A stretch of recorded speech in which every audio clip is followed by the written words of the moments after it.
Indo ससानिद इसलिए क्योंकि इस पर ईरानी प्रभाव था। ईरान से व्यापार चलता था ना।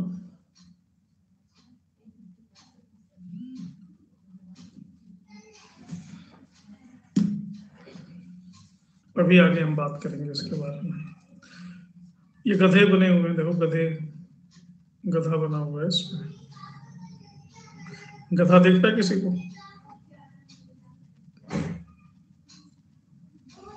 हाँ, आप कमेंट देख पा रहे हैं। हेलो मीना।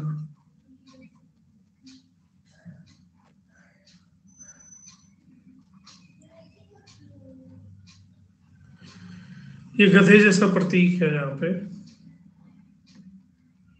हालांकि गधा नहीं बना है, ये गधे जैसा प्रतीक है, लेकिन चूंकि गधों को गधा ही दिखाई पड़ता है तो इसको गधैया सिक्के कह दिया गया। गधे का बच्चा नहीं लग रहा है?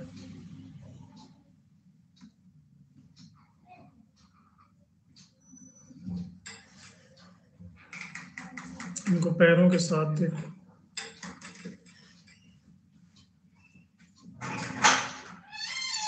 जिसको म्यूल कहते हैं।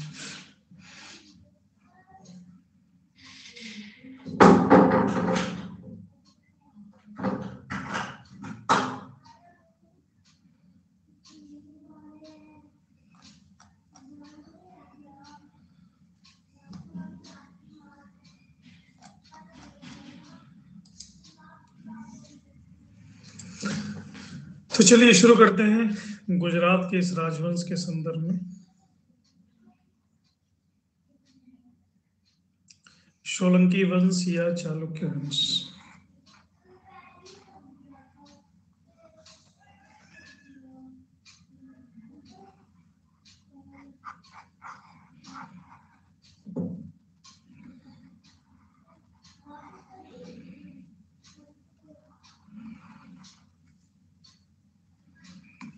सोलंकी वंश या चालुक्य वंश का संबंध है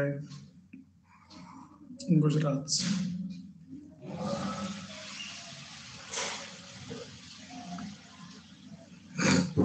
ये भी दावा करते हैं कि इनकी उत्पत्ति हुई है अग्निकुल से,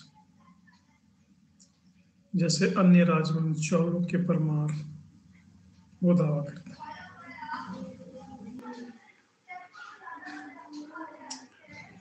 कुमारपाल की वडनगर गुजरात में ही है। उसी के आसपास के रहने वाले हैं मोदी जी, अपने प्राइम मिनिस्टर।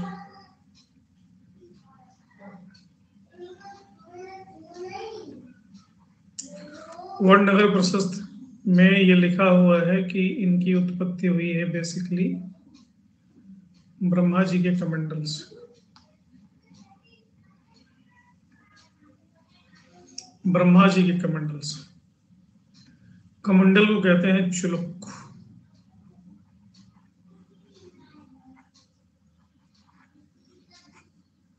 इसलिए इन्हें कहते हैं चुलुक्य।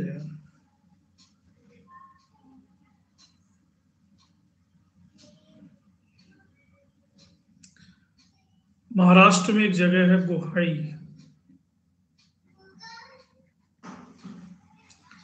गोहाई में वीर नारायण मंदिर अभिलेख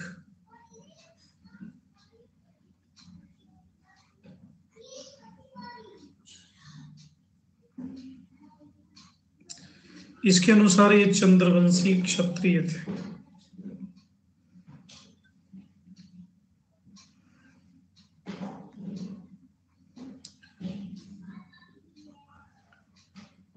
लेकिन ऐतिहासिक रूप से इस वंश की 3 शाखाएं थी।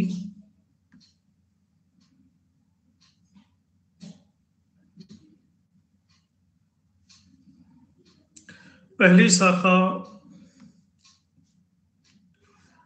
मध्य भारत में एक जगह है मत्तमपुर,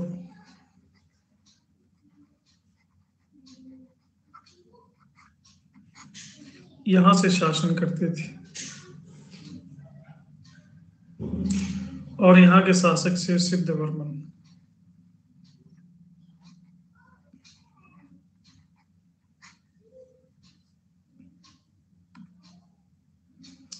इस वंश की दूसरी शाखा है लाट प्रदेश में,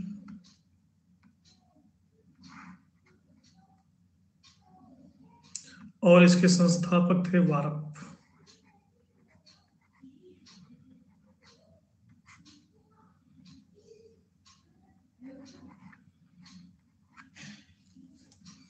गुजरात में लाट।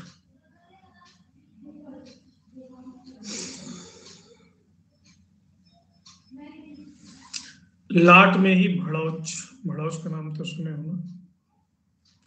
भड़ौच को उस जमाने में कहते थे बारूच।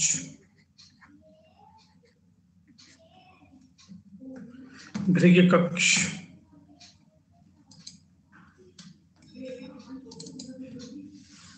ब्रोच,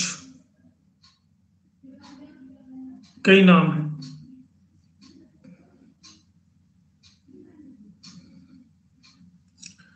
लेकिन चालुक्य वंश की जो मूल शाखा है, जिसके इतिहास को आज हम पढ़ेंगे, वो मूल शाखा है अन्हिलवाड़ की।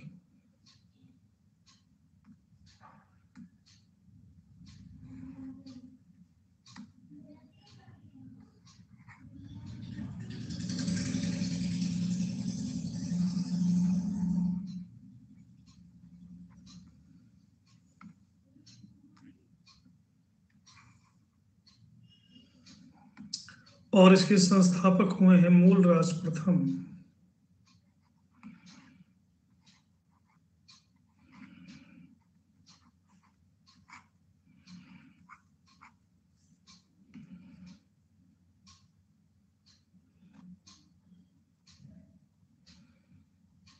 चैताली अभी मैं पढ़ा रहा हूँ, लास्ट में टाइम बचेगा तो बता देंगे, अदरवाइज डाउट क्लियरिंग सेशन में पूछ सकती हूँ, क्योंकि अगर वो बताऊंगा फिर ये अधूरा रह जाएगा ना, आज इसका शेड्यूल है।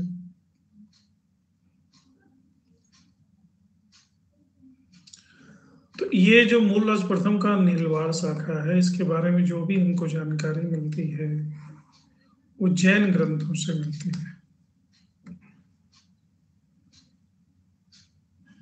बहुत सारे जैन ग्रंथ, जैसे कुछ कुछ का नाम मैं आपको बताऊंगा, आपको इसका ऑथर बताना है।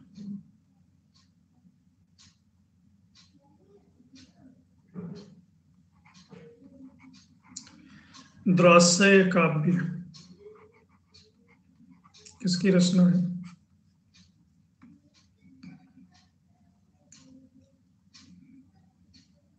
हेमचंद।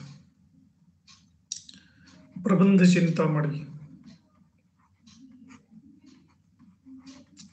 किसकी रचना है?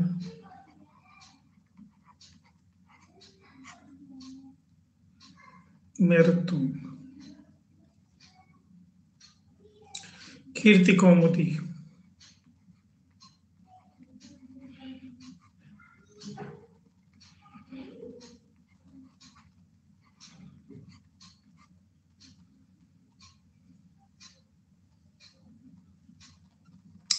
कुमार भूपाल चरित्र,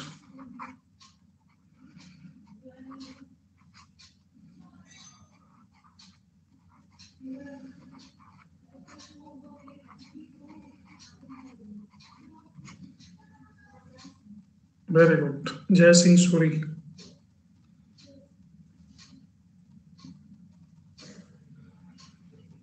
तो ये कुछ रचनाएं हैं जिनसे चालुक्य वंश के बारे में हमें पता चलता है। इसके अलावा मैंने वडनगर प्रशस्ति की बात पहले ही की।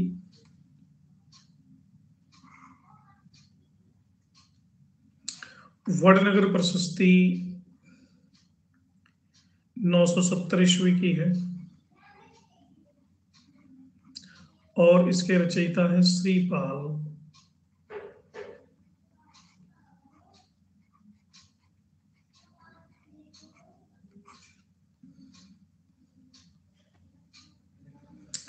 तो अनिलवाड़ के चालुक्य जब उत्पन्न हुए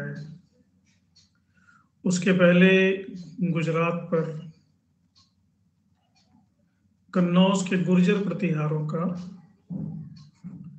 आधिपत्य था।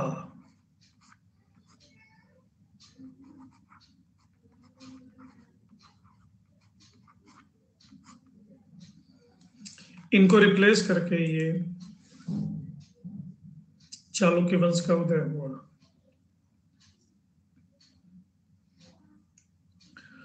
अब जिस समय ये चालुक्य वंश उदित हो रहा है उस समय हम देखते हैं कि गुर्जर प्रतिहार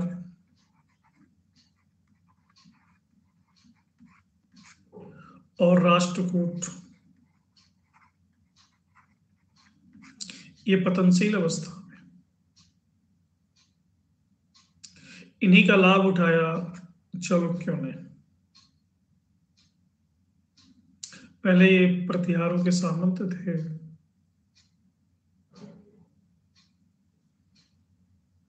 इसी समय हम देखते हैं कि चौहान शासक थे विग्रहराज।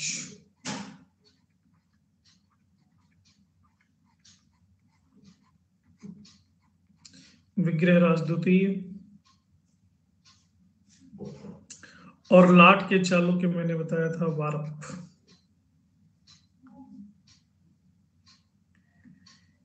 इन दोनों ने आपस में गठबंधन किया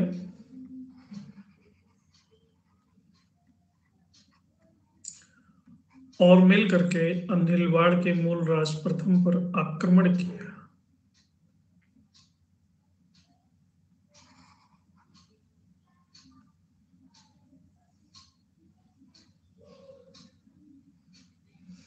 मूल राज को भागना पड़ा, भाग करके इसने कंथा नाम के किले में शरण ली। कंथा दुर्ग, कौन सा दुर्ग?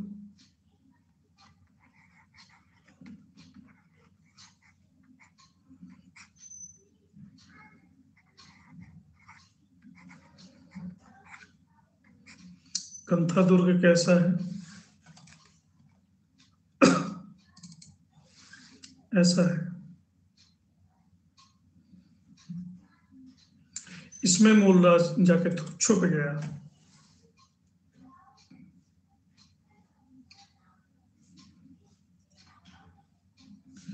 मूलराज प्रथम का कड़ी ताम्रपत्र भी मिलता है।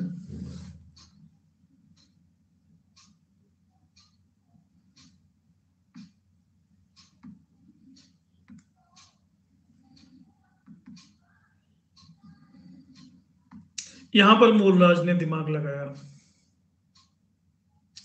चौहान शासक विग्रहराज से इसने कर ली संधि।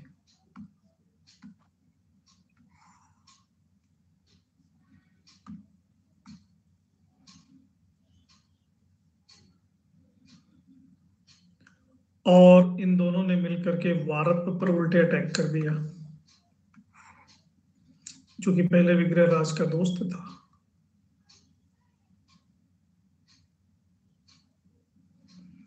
मूलराज का पुत्र है चामुंड राय।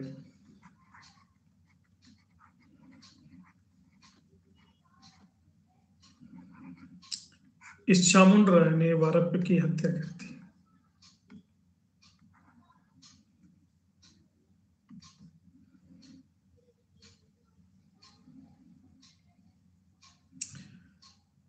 और भी छोटे छोटे राज्य हैं गुजरात में, जैसे कच्छ में, सौराष्ट्र में, जो मूल राज्य है वो है अभीर।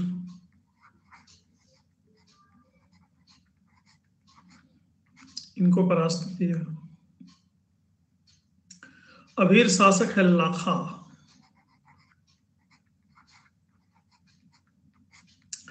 लाखा को कहा जाता है कि मूल राज ने 11 बार हराया।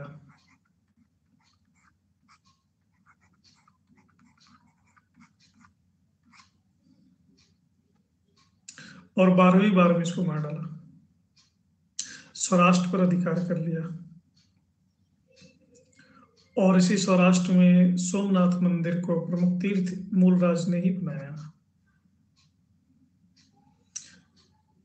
मेरुत्तुंग की प्रबंध चिंतामणि में लिखा हुआ है कि हर सोमवार को नियमित दर्शन करने को जाता था सोमनाथ मंदिर।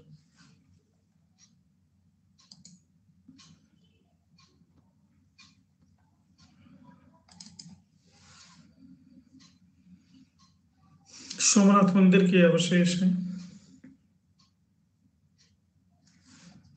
जहां पे मूलराज दर्शन करने जाता था।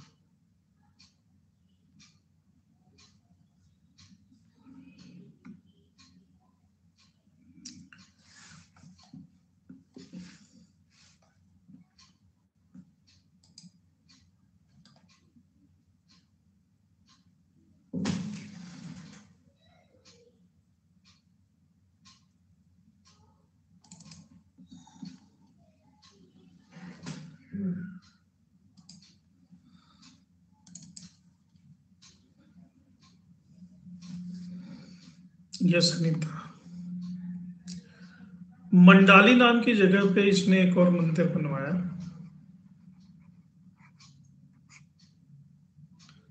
सोमेश्वर मंदिर।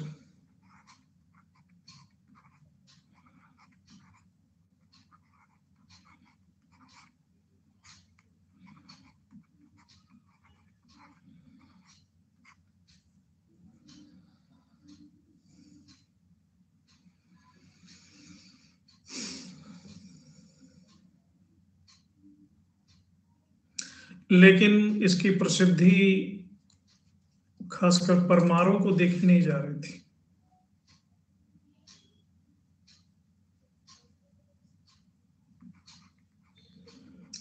परमार मध्य भारत में काबिज थे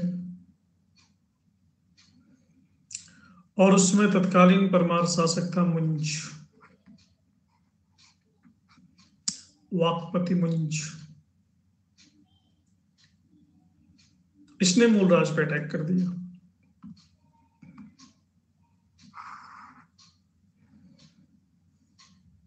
फिर इसको भागना पड़ा और मारवाड़ के रेगिस्तान में राष्ट्रकूटों के यहां फिर इसने शरण लिया। लेकिन एक और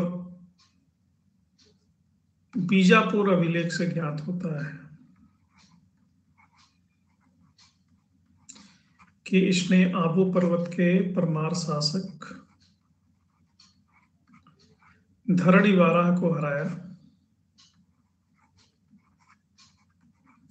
और फिर से अपने राज्य को प्राप्त कर लिया।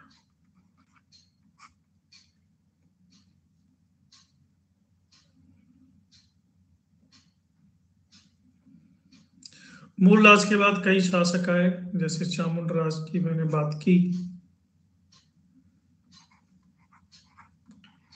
1008 से 20।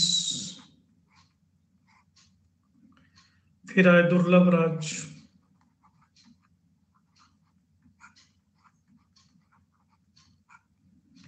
1022। फिर भीमदेव प्रथम,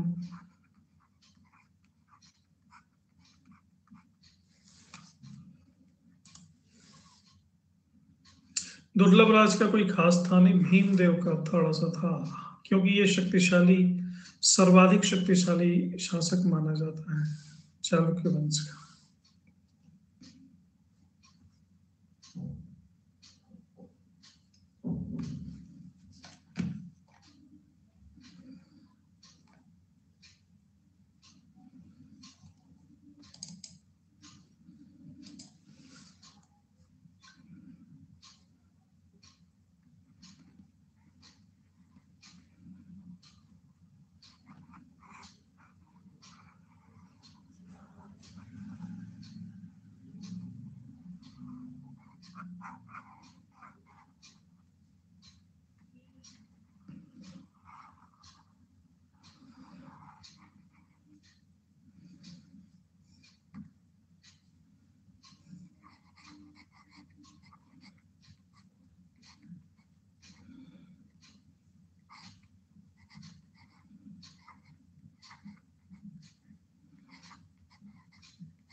1022 से 64।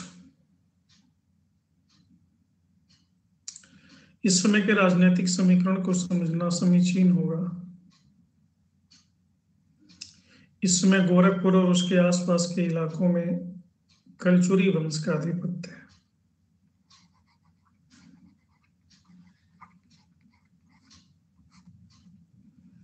और कलचुरी शासक हैं कर्ण।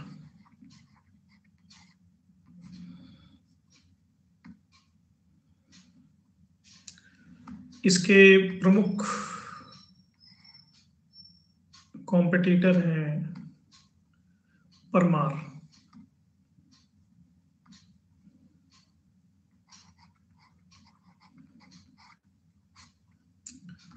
और वर्तमान में परमार शासक हैं भोज।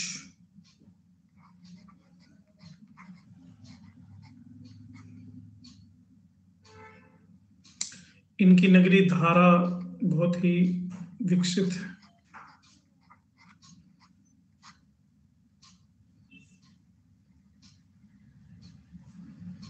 कलचुरी शासक कर्ण के साथ मिलकर के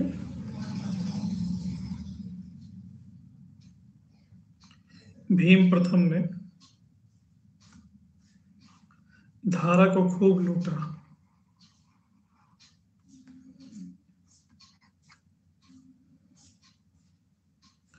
परमार भोज को परास्त किया।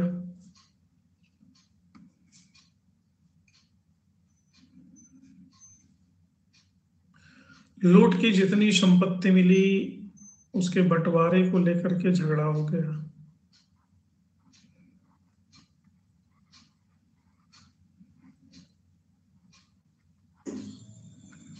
दोनों राजाओं में।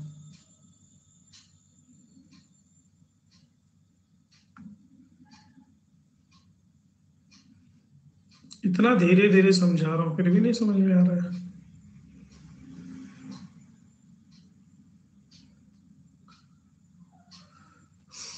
भीम फर्स्ट का टाइम पीरियड ये है। यहाँ दो वंश इनके कॉम्पिटिटर हैं। कलचुरी वंश, उनका शासक है कर्ण। परमार वंश का शासक है भोज। भीम और कर्ण ने आपस में गठबंधन बना के भोज पर अटैक किया। धारा को खूब लूटा। लूट का जो धन था उसके बंटवारे को लेकर के इन दोनों में हो गया युद्ध।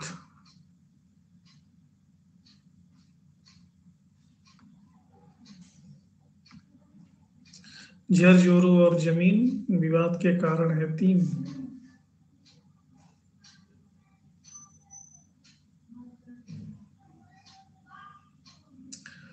अब भीम ने, अब भोज का उत्तराधिकारी है जय सिंह।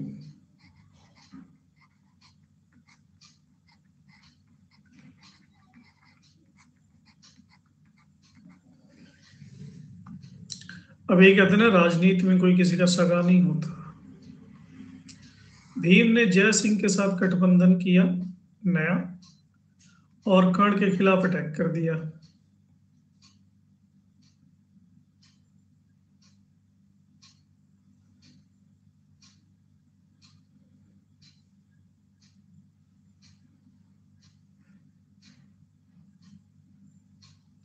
सिंधु नदी पर इसने पुल बनाया था और इसके बगल में ही सिंध देश भी था। सिंध देश का राजा था हम्मुक।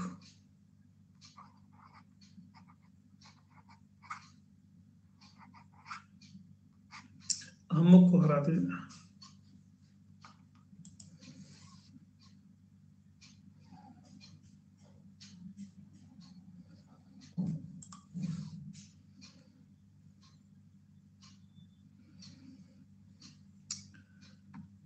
इसके बाद आबू पर्वत, जर मतलब बुढ़ापा।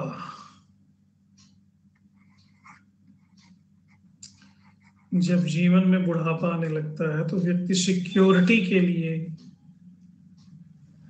विवाद करने लगता है। जब तक जवान रहता है सोचता है कि मैनेज कर लेंगे, लेकिन जब बुढ़ापा आता है तो उसके अंदर का पाप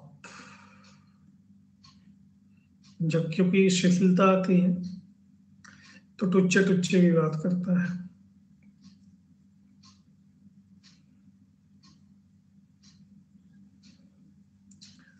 आबू पर्वत क्षेत्र का शासक है धनदुक, इसको भी हराया।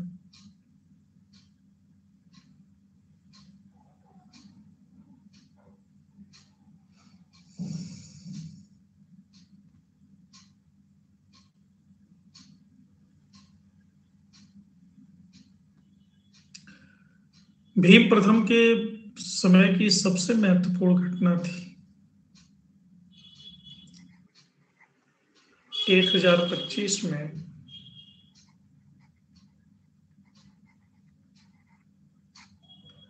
महमूद गजनवी के द्वारा सोमनाथ पर आक्रमण।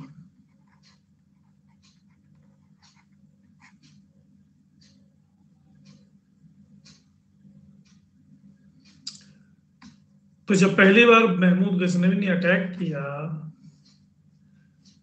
तो भीम ने भी भाग करके कंथा दुर्ग में शरण ली। कंथा दुर्ग, लेकिन इसके बाद कंथा दुर्ग में इसने अपनी सेना को जुटाया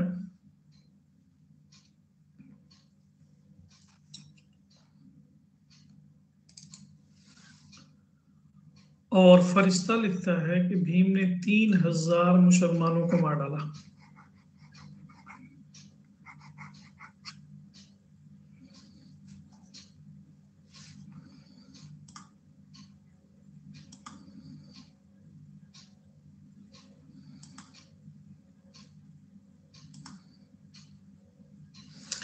गजनवी जब लूट लाट के वापस लौटा तो सोमनाथ मंदिर पहले लकड़ी का बना हुआ था। इसके लौटने के बाद सोमनाथ मंदिर को फिर से पत्थर का बनवाया इसने।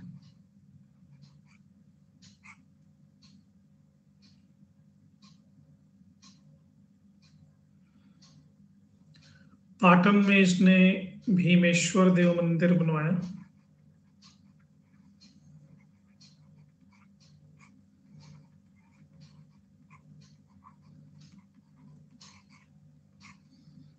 भट्टारिका मंदिर, इसी का जैन सामंत था विमल शाह।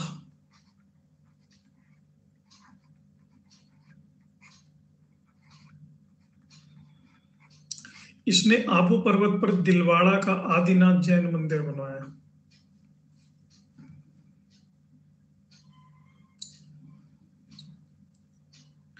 नहीं, कंथा दुर्ग पहाड़ों में, दुर्गम पहाड़ों में सुरक्षित स्थान पे था ना।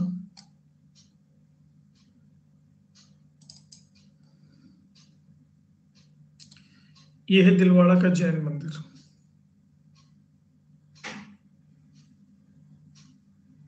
इसके सामंत विमल शाह ने बनवाया था।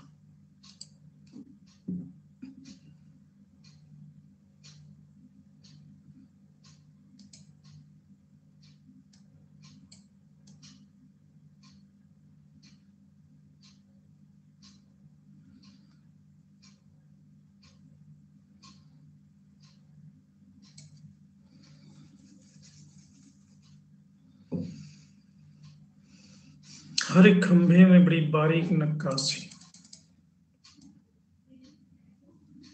सामंत इतने अमीर थे तो राजाओं की क्या हालत होगी।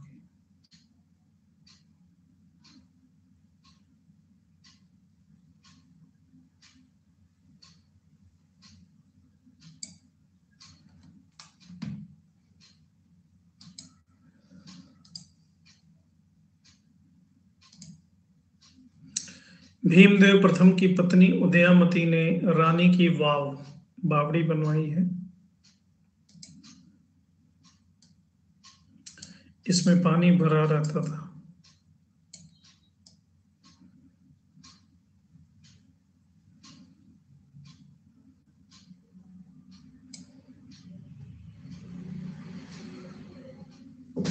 अभी तो ये खंडहर ही बचे हैं।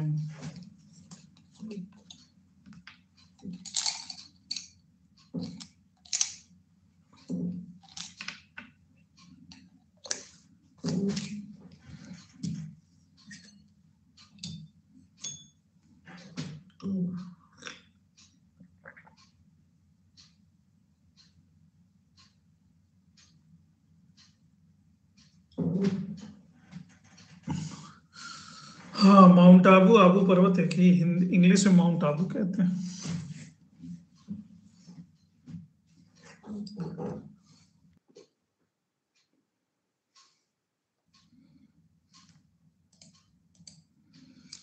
रानी की वाव में ये मूर्तियां ऐसी ऐसी उत्कीर्ण कराई हैं इन्होंने।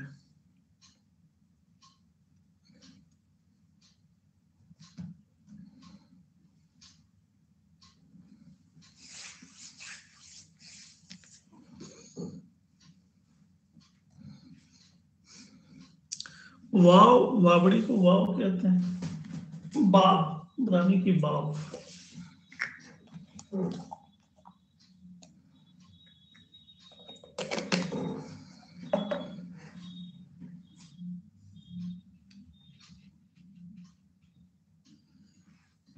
और ये है मोढेरा में सूर्य मंदिर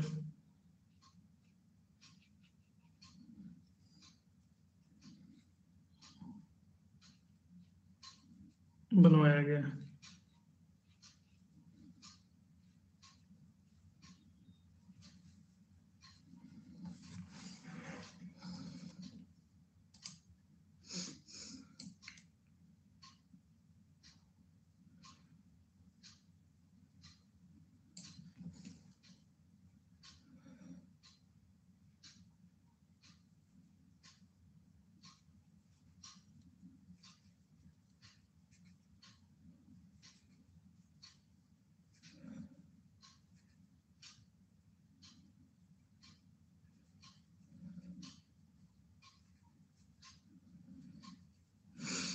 सूर्य मंदिर है ये। सूर्य की किरणें जब पहली बार पड़ती हैं तो सीधे सूर्य के गर्भगृह में पहुंचती है।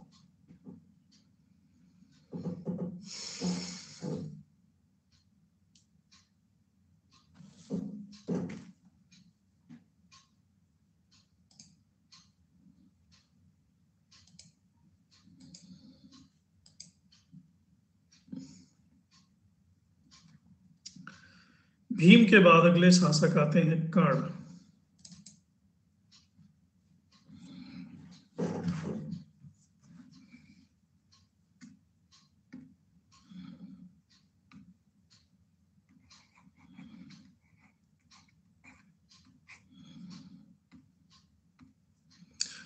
कर्ण का टाइम पीरियड है 1064 से 1094।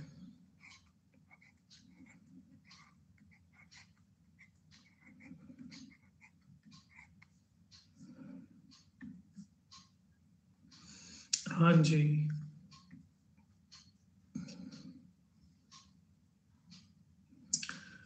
कर्ण के समय में गढ़ कल्याणी के चालुक्य,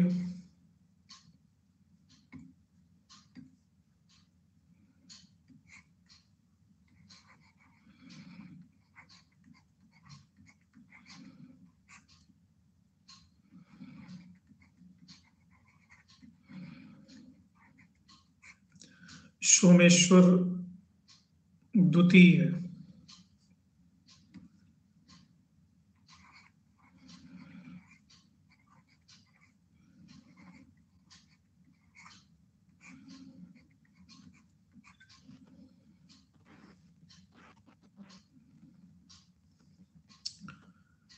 इन दोनों ने गठबंधन बनाया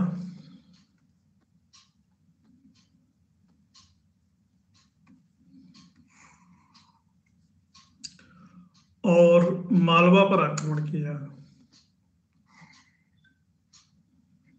परमारों पर, और जय सिंह को मार डाला और मालवा पर अधिकार कर लिया। लेकिन जय सिंह का उत्तराधिकारी है उदयादित्य।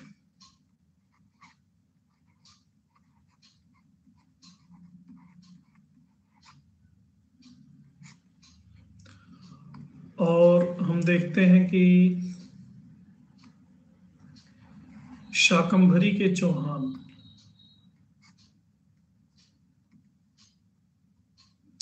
विग्रहराज तृतीय,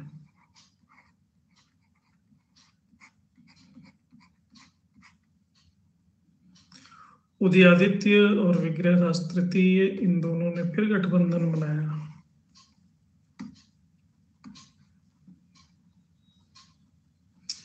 और कर्ण को परास्त करने के बाद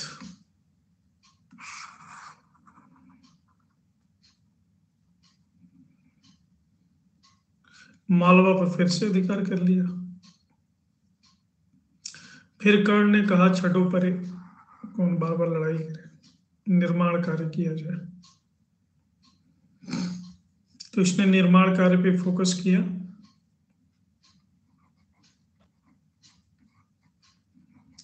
और कर्णावती नगर बसाया।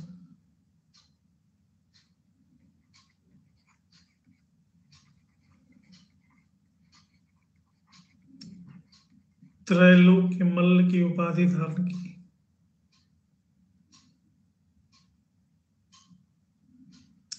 कलचुरी कर्ण ने भी कर्णावती नगर बसाया था, त्रिपुरी के पास, वो अलग है। कर्णावती नगर में कर्णेश्वर मंदिर,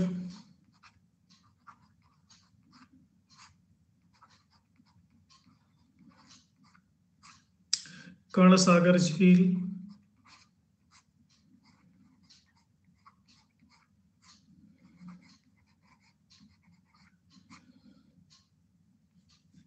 ये सब चालुक्य कर्ण की रचना है।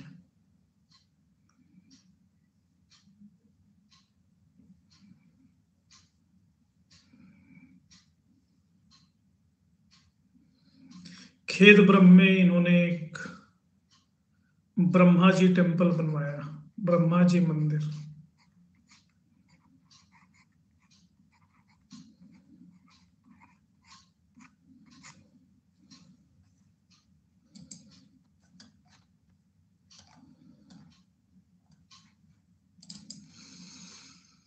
ये है ब्रह्मा जी मंदिर खेद ब्रह्म में।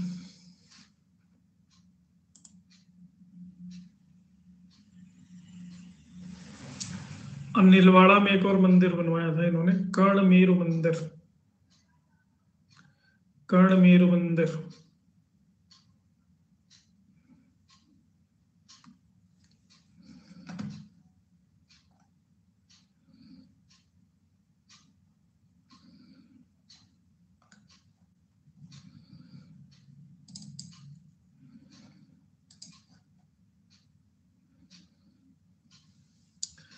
ब्रह्मा जी के मंदिर भगवान शिव और विष्णु के कंपैरिजन में कम इसलिए हैं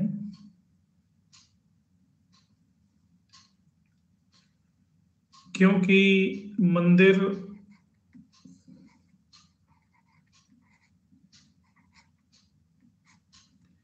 जिस जमाने में निर्मित होते थे